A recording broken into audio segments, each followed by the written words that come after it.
వెనుపోటుకు రెండేళ్లు అనే పేరుతో నిరసనలు చేపట్టింది వైసీపీ. రాష్ట్ర వ్యాప్తంగా వైసీపీ శ్రేణులు ఆందోళనకు దిగారు. విశాఖలో కూడా నిరసనలు మిన్నంటాయి. హనుమంతవాక దగ్గర జాతీయ రహదారిని దిగ్బంధించారు వైసీపీ కార్యకర్తలు.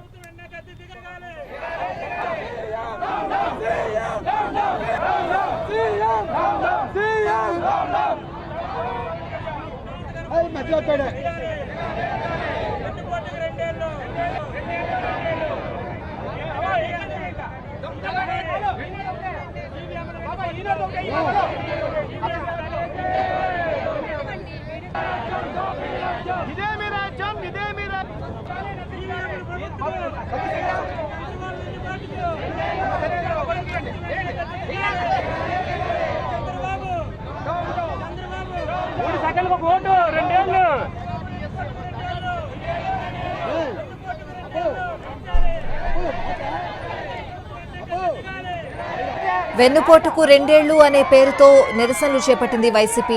రాష్ట్ర వ్యాప్తంగా వైసీపీ శ్రేణులు ఆందోళనకు దిగారు. విశాఖలో నిరసనలు మిన్నంటాయి. హనుమంతవాక దగ్గర జాతీయ రహదారిని దిగ్బంధించారు వైసీపీ కార్యకర్తలు. ఈ 4వ తారీఖు కరెక్ట్గా మీరు అధికారంలోకి వచ్చి 2 సంవత్సరాలు పూర్తవస్తా ఉంది. మీరు ప్రజలకు ఏ విధమైనటువంటి హామీలు ఇచ్చారు? ఈరోజు మీరు పరిపాలిస్తున్నటువంటి పరిపాలన ఏంటి?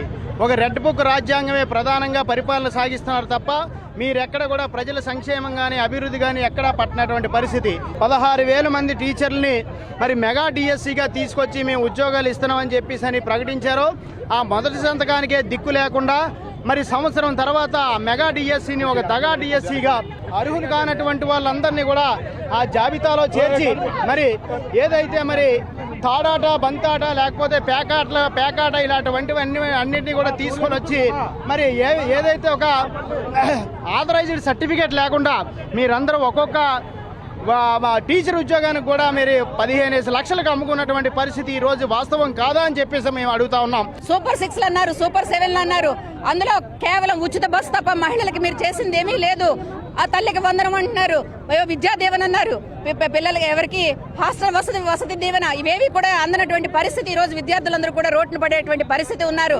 అందువల్ల మేము వీళ్ళని డిమాండ్ చేస్తున్నది ఒకటే, మీరు చేతగా